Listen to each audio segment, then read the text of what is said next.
I'm not asking for a favor or anything. What happened anyway?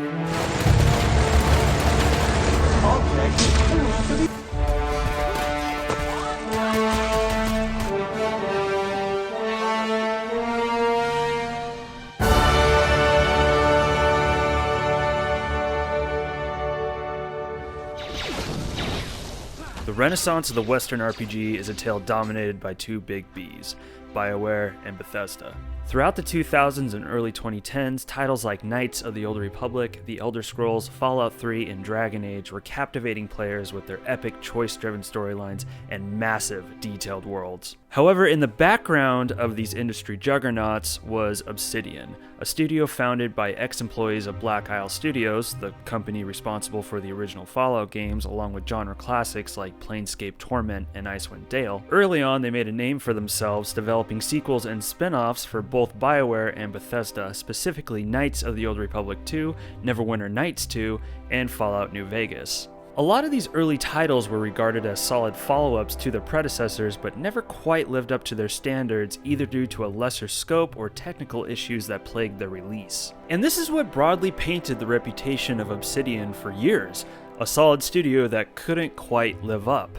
However, in recent years, a lot has changed. The big Bs have found themselves in slumps. BioWare's troubles began with the less than stellar reception to Mass Effect Andromeda, followed by the disastrous Anthem. Whereas Bethesda's Fallout 4, while a good game, was found to be a safe and underwhelming sequel to the phenomenon that was Fallout 3. And honestly, who knows what's going on with Fallout 76? Now, in the midst of all this slump time, Obsidian has really found its stride.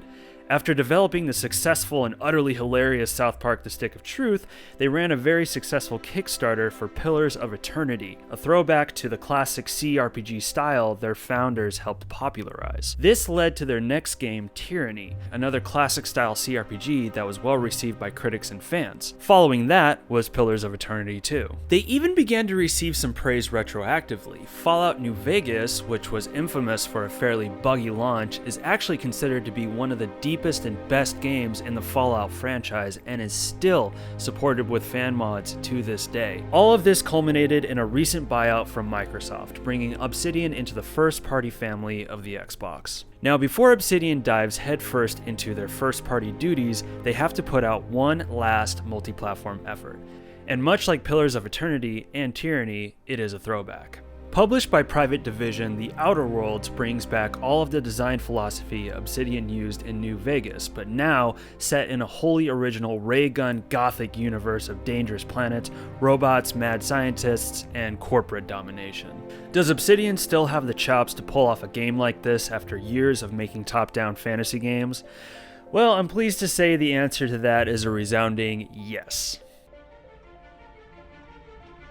Why stay earthbound when prosperity awaits you in the stars? Taking place in the far future, The Outer Worlds is set in the Halcyon system, a little sliver of the galaxy which is teeming with riches and possibility, which of course means Earth wants a piece of it, and we begin to colonize. You play as one of these colonists, who has undertook the long 10-year journey to Halcyon in cryosleep to seek his or her fortune. Unfortunately, this all goes wrong, and what started as a 10-year journey turns into a 70-year one, and when the player finally awakes, they find that Halcyon has not only been colonized but is controlled and dominated by several mega corporations. Your rescuer, a mad scientist named Phineas Wells, then recruits you to help him accomplish a master plan to rescue Halcyon from corporate control and give it back to the people of the system, assuming the player wants to.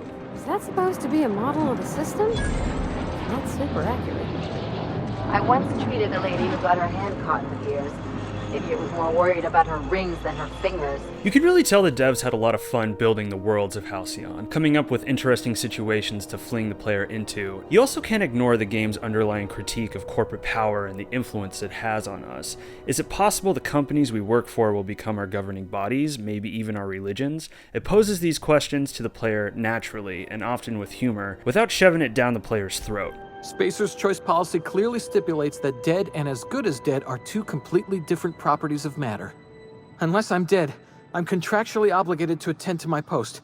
The plot itself boils down to evil powers have conspired to keep their power intact while making life worse for everyone else, and you can either stop them or help them. It's a little on the basic side, but it's executed well, and of course, there are numerous branches it can take depending on the player's choices. There's little point in second guessing now. Take comfort in the fact that your choices are always, ultimately, in line with the grand plan.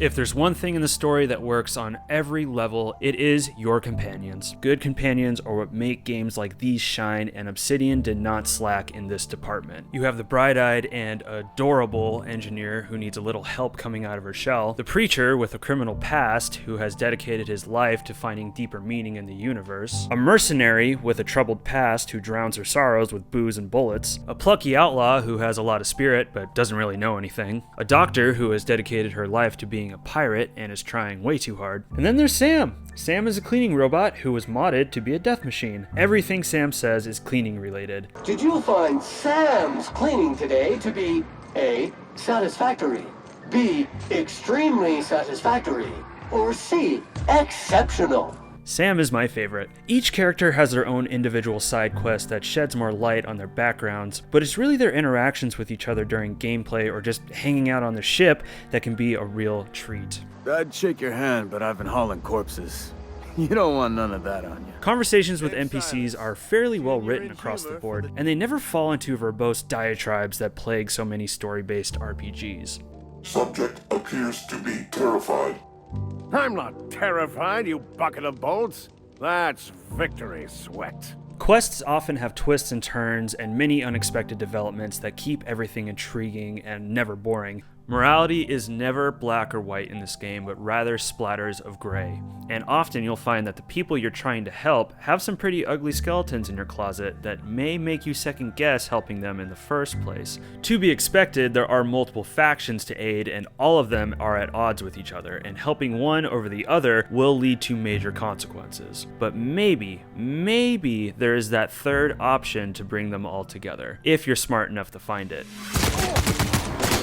Concentrated amount of scum present ahead. Gameplay in Outer Worlds boils down to shooting, exploring, and good old-fashioned role-playing, and all of these are executed pretty well. The things that Obsidian were able to pull off back in the day with Fallout New Vegas are here and better than ever, whereas some of the newer elements added to the formula are a bit mixed. As expected, you start the game off by creating your character and allocating your points into your base personality traits, stuff like strength, dexterity, intelligence, charm, etc. Then your general skills and aptitude. My guy had a mustache and a lot of points put into his charm, stealth, and persuasion, because I like to play these games sneaky and manipulative. And lucky for me, the game was happy to give me all sorts of alternate paths and let me out of tricky situations, all because I was a lying bastard. What? The gunplay is decent enough. It's certainly a huge step up from Fallout New Vegas or even Fallout 4. It's punchy enough to be satisfying, but it's no Destiny or Call of Duty. It does just enough to be good, and there's even a few creative flourishes here and there, like having a well-placed shot knock the weapon out of an enemy's hand. A big new feature, though, is time dilation.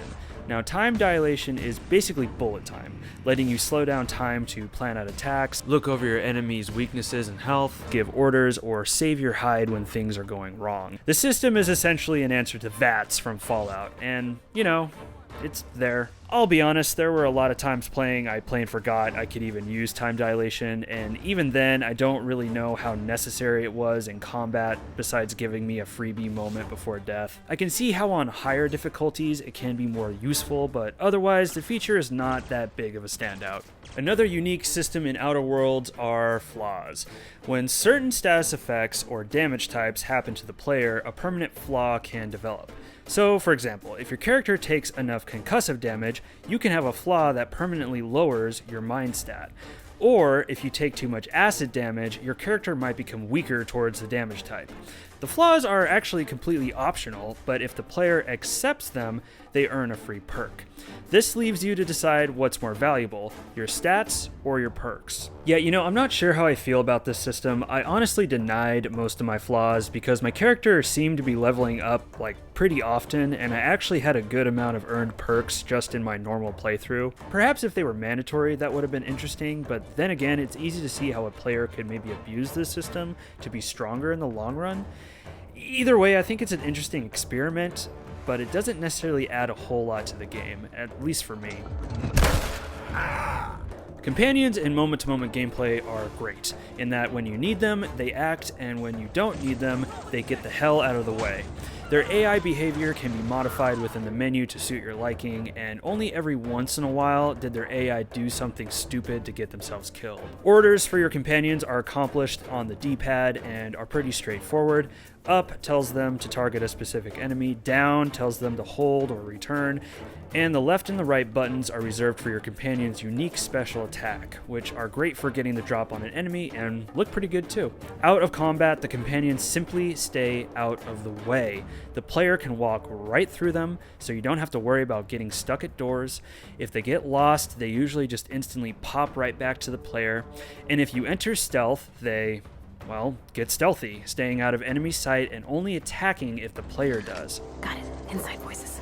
Now, while on the subject of stealth, this system is similar to the gunplay in that there's just enough there to make it good. Stay out of the enemy's sight and don't get noticed enough to fill their alert meter. The higher your stealth rating, the slower these meters will fill, and the harder it is for them to spot you. It's fine, it works, the game isn't Splinter Cell, and it's not trying to be. What is an interesting little tweak to it, though, is the holographic shroud system.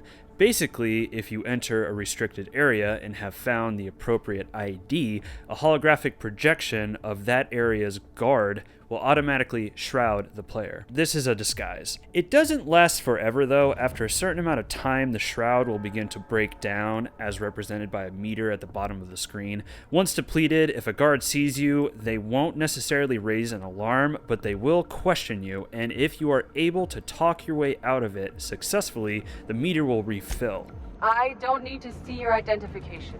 I think this is a neat system that rewards the players that put time into a stealth build, but also the players that take the time to thoroughly explore the environment, as once again, this only works if you find the correct IDs to activate it.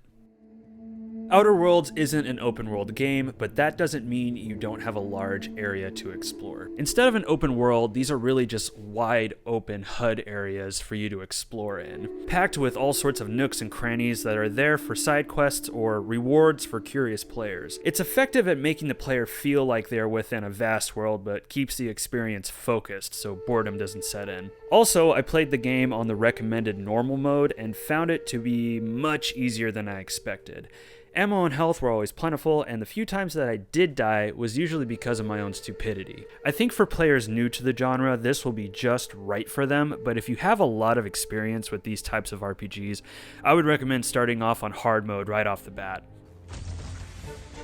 Something that should be understood about how Obsidian makes games is that they aren't interested in giving you the biggest world, but rather the world that they can make feel the most believable and gives the player the most to do and the most to look at. This philosophy is present in the gameplay of Outer Worlds and certainly in the presentation. Now, visually, this game isn't trying to be state-of-the-art, but rather something that is the sum of its individual parts with a clear and focused artistic direction. I mentioned in the intro, this game embraces the catch-all term of ray gun Gothic, and it shows with the visual's clear inspiration from turn-of-the-century art styles and a retro-future look that gives the game a lot of its character. I'll admit, the game's color palette with its vibrant yellows, reds, greens, purples did turn me off initially, but as I settled into the vibe of the game, it was hard to imagine Halcyon looking any different. Loading screens are represented as propaganda posters that reflect your choices or detailed anatomy drawings of monsters you fight, and these all look great. Weapons look like they were taken from sci-fi films of the 1950s, and armor often reminds me of movies like The Rocketeer. It's an inspired visual direction, and I think Obsidian has done a great job setting it apart from its closest visual comparator, No Man's Sky. Conversations harken back to the style of Oblivion and Fallout 3, with the characters represented in the center of the screen at their mid.